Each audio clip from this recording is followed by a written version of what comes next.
Hi everybody, it's Jeff, Make It and Fix It. Today I was planning on going out and doing a review on a new kayak that I just purchased last week, but it didn't happen. It's too windy outside, it's just not going to work. We would have got blown all over the lake and it wouldn't have been fun. So if it ain't fun, why do it, right?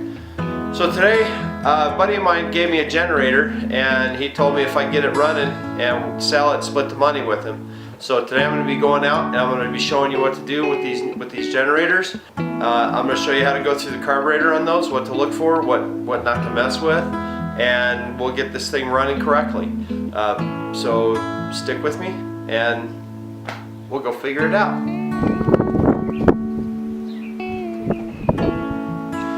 So the first thing we're going to do is we're going to pull this cover off. Okay, there's one.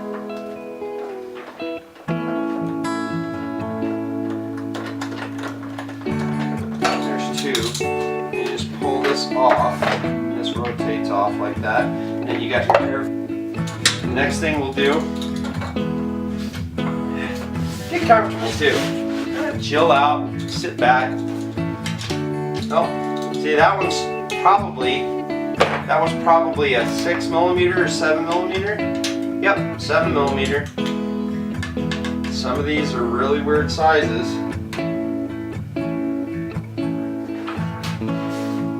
So I brought you down the level so you can see this. What we have to do is there's a spring in here, right here, that we have to pull that spring off. So you push the bottom of it and then you just pivot it back. Okay. Now this right here, these are Torx, but Torx are also metric, and you can get a small socket.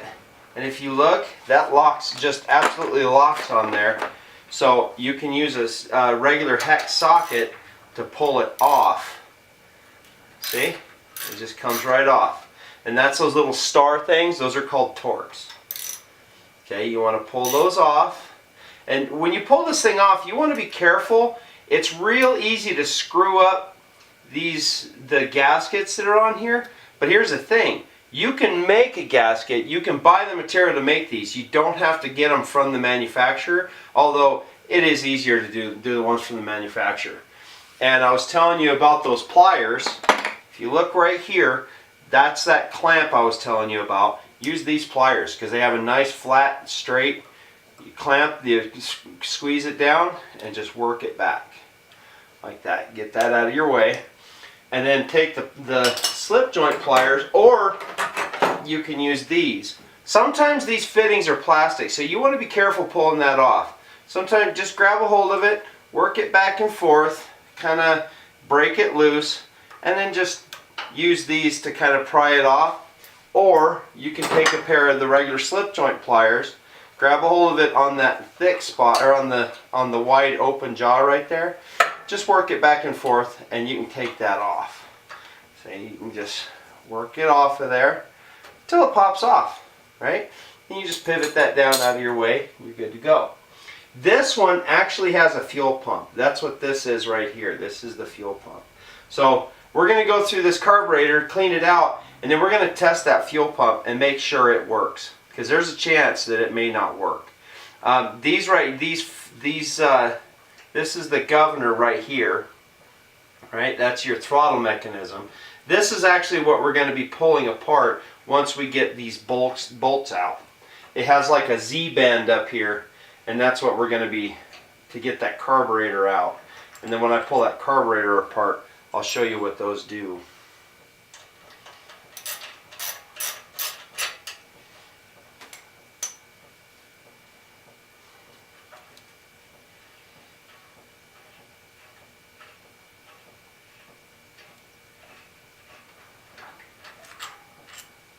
There's that.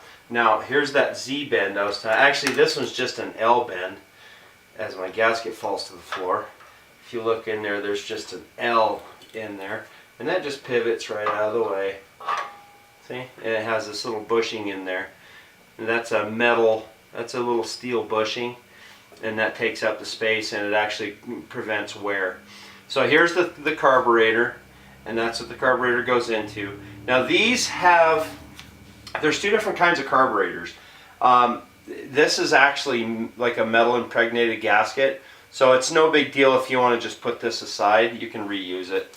But sometimes these have like a pulse vent on them.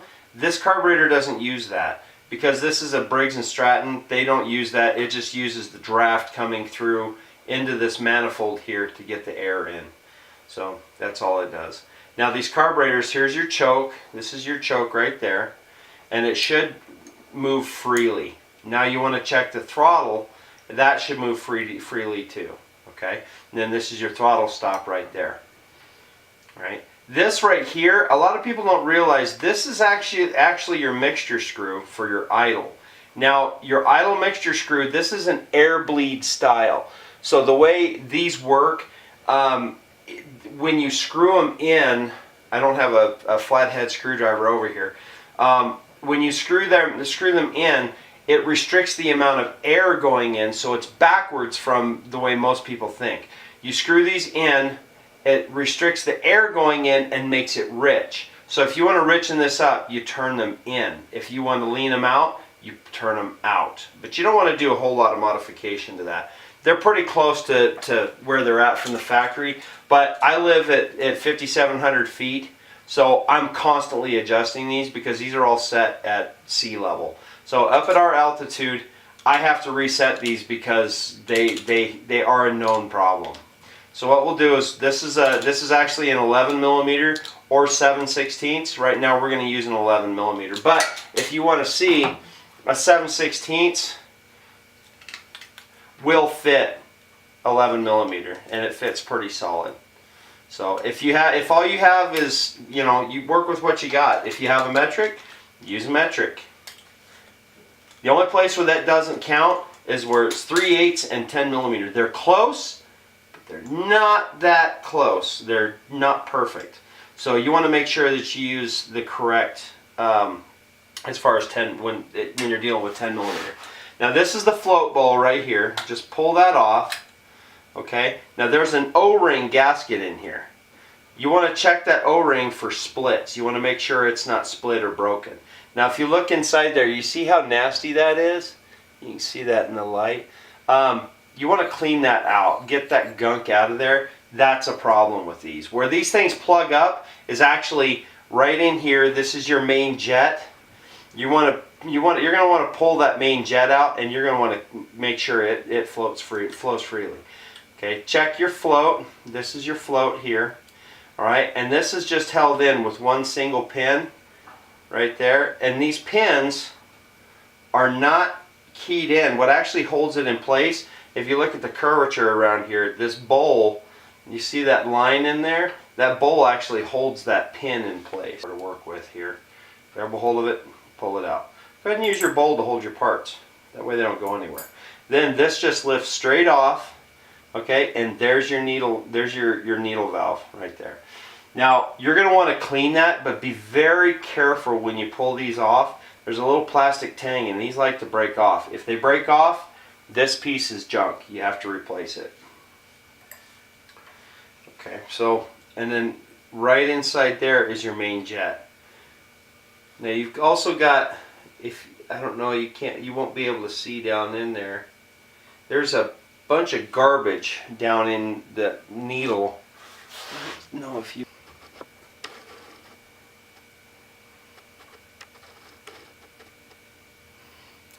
you can see in there. No. Well, anyway, there's a bunch of garbage down in there, so we're going to want to clean that up. There we go. We'll clean that out. What we're going to do is we're going to take this into the sink, and we're going to scrub this out with a toothbrush and some water. Water's not going to hurt these. These actually clean out really well with water. Something I want to show you with these screwdrivers, and it's a very, very common problem with these carburetors. If you look in my hand, I have two screwdrivers.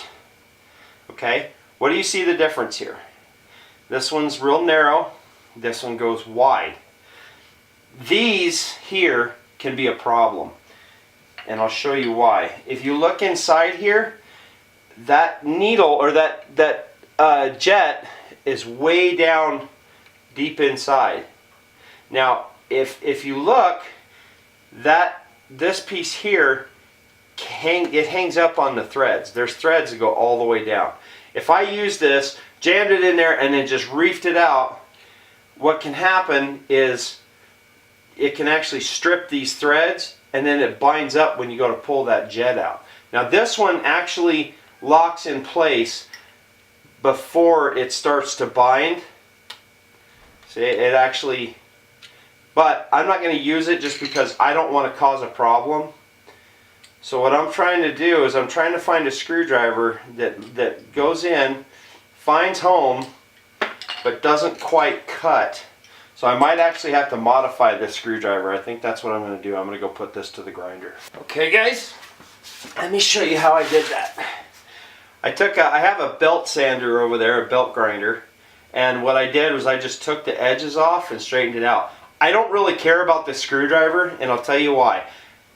If you get coupons and whatnot from Harbor Freight, you can get these free with any purchase. This was a full 6-piece set, and get these screwdrivers. They're not the greatest. The handles are garbage, but let me tell you something. If you need to modify them for anything, you don't care.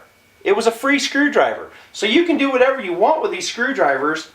And I mean, you're not going to take it back and get it warranted anyway. So just go ahead and do the modifications that you need. And now look, it fits right in there and it doesn't interfere. And I can go ahead and pull that.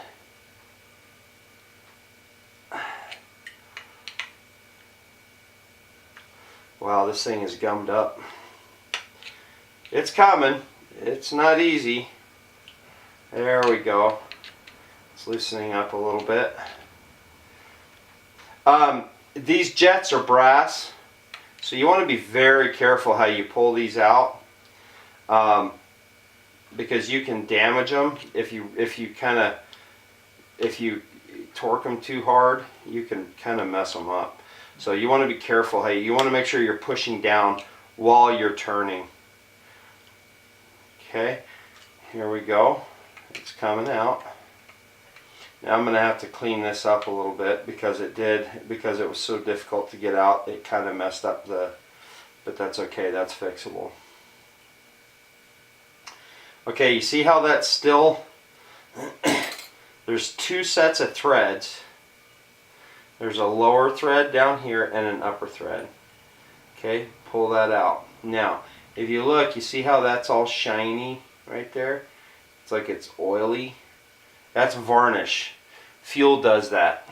That's why you want to put a fuel stabilizer on there. Now what happens with these, down inside here, these get dirty, and you can look up in the light with them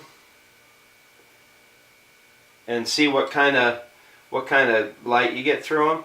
These little holes get plugged up sometimes. This one doesn't look so bad actually. I think most of the problem with this one was that float. Because what happened was, he said he'd put fuel in it, fuel would just run out, and just drip onto the ground. So he couldn't get it it would start and run, but he couldn't get it to run for long because it would just drip the fuel on the ground. Well, that would go to that garbage that's on the seat. So, okay. So let's go inside and I'll clean this up and I'll bring it out and I'll show you what I did to it. And we'll take all the parts. You want to scrub everything, and just soap and water is all you need. You don't need any kind of solvent or anything like that. It doesn't require that. You don't want to use too much solvent, because here's the thing with solvent. Solvent can also, it can damage. If you look at the needle valve, it has a little rubber tip on it. Okay, and you don't want to damage that little red rubber tip. You don't want to mess that up. So you don't want to use solvent on this.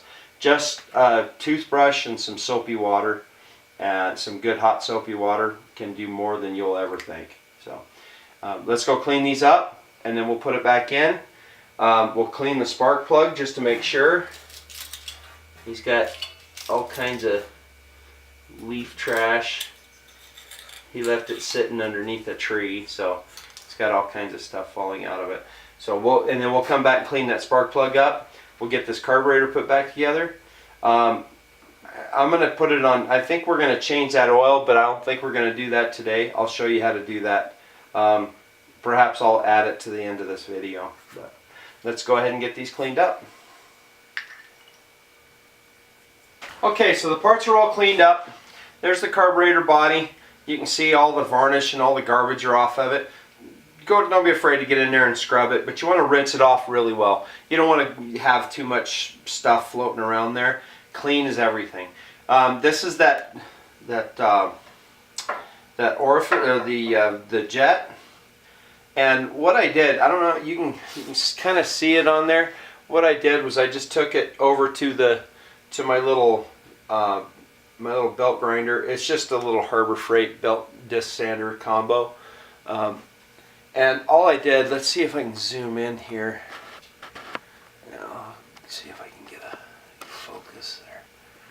All I did, if you look right here on the corners, right here and right here, that kind of opened up. It kind of mushroomed with that screwdriver.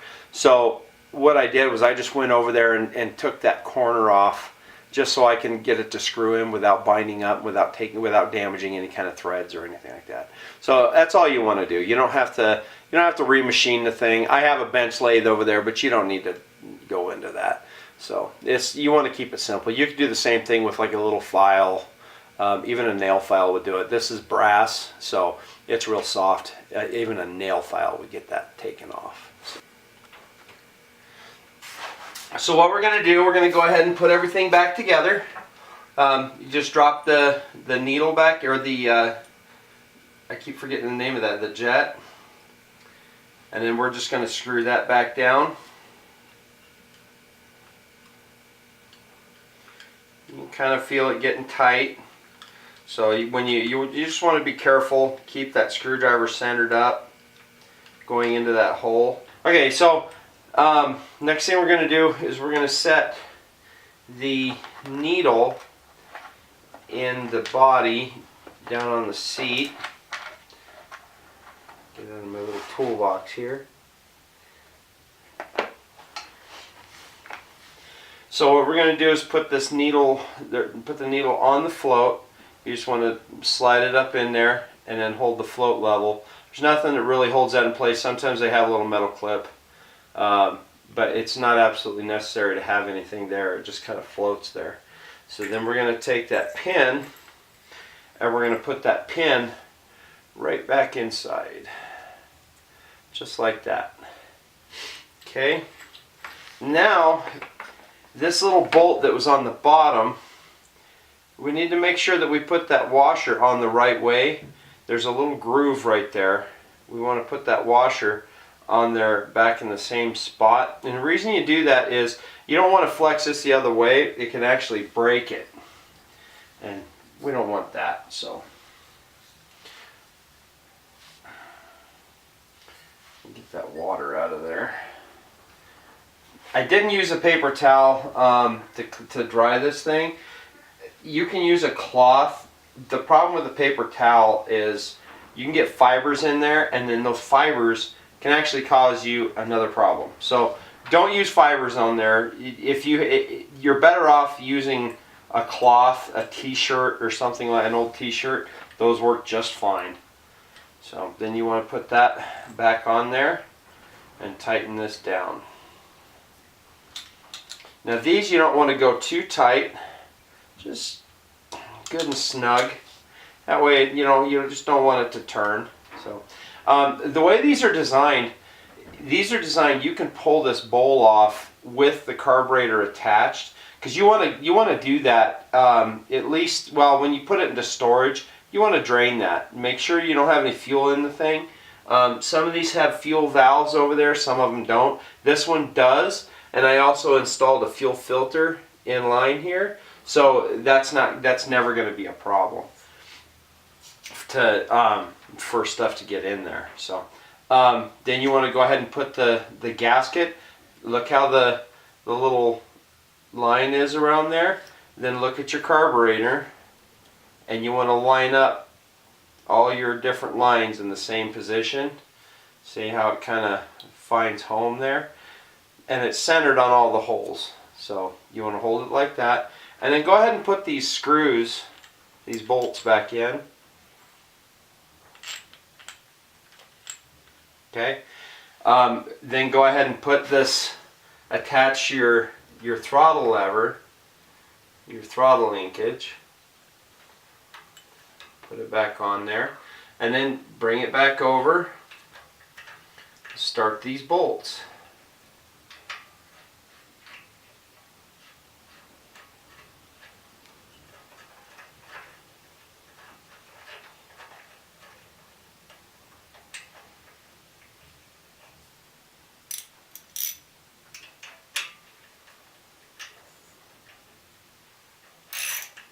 Now you want to be careful tightening these down because your manifold is aluminum. If you over torque it, you can cause a pretty serious problem. You can pull those threads, and then you're either going to have to replace that manifold or do what they call a helicoil, which is basically like a thread insert, which are very simple to install. It can be a pain in the neck. So you want to make sure that you don't over tighten those. Just snug, that's all they have to be. Then go ahead and reconnect your little spring here. There we go. That spring is actually to keep the vibration. It holds these together so you don't get the end-to-end vibration that you normally have on linkages. Then go ahead and put your fuel hose back on. And take your lineman pliers. The slip joint pliers would work just fine on this one. Sometimes the ends on these aren't quite as close, but I use these no matter what. These are actually electrical lineman pliers, but they're pliers. They work in all kinds of situations. Okay, so we're going to go ahead. I'm going to reuse this filter for now.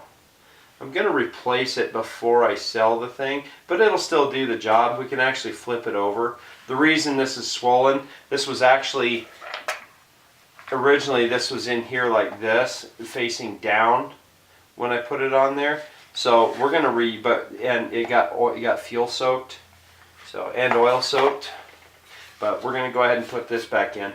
Now the trick to this, you see this has like a little lip and it locks into this side right here. And it can be a real pain in the neck to get in there. There's also a gasket right here, so you want to be careful not to mess that up.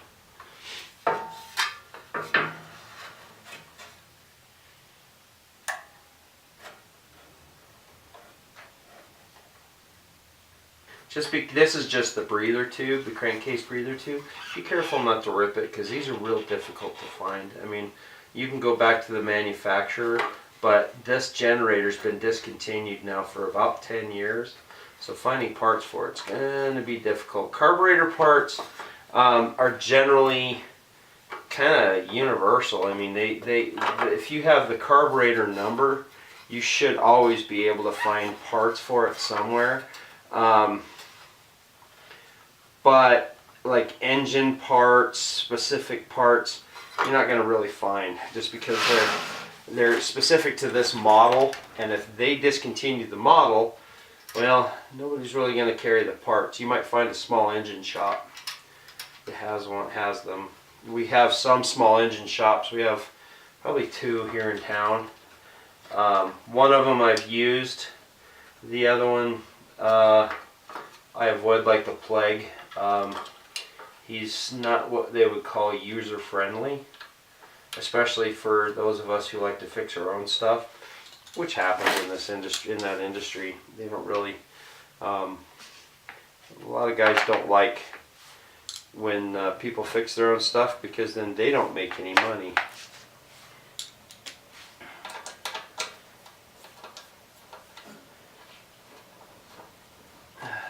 If you've had any experience doing this stuff and you ever run across a really good engine shop, I'd like to know. Leave me some comments on the engine shops you guys like to use.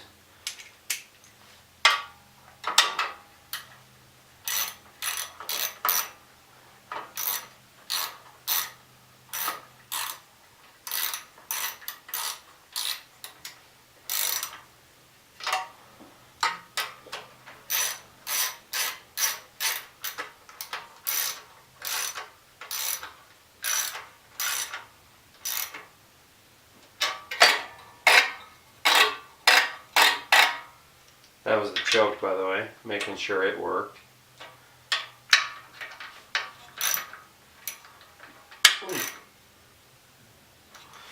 Okay, now we just got to put this back on.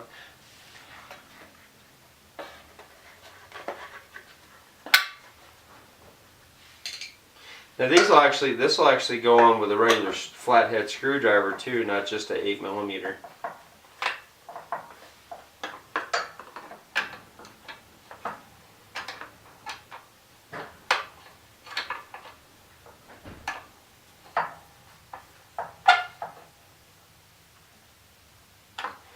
Okay, let's fuel it up and we'll give it a shot.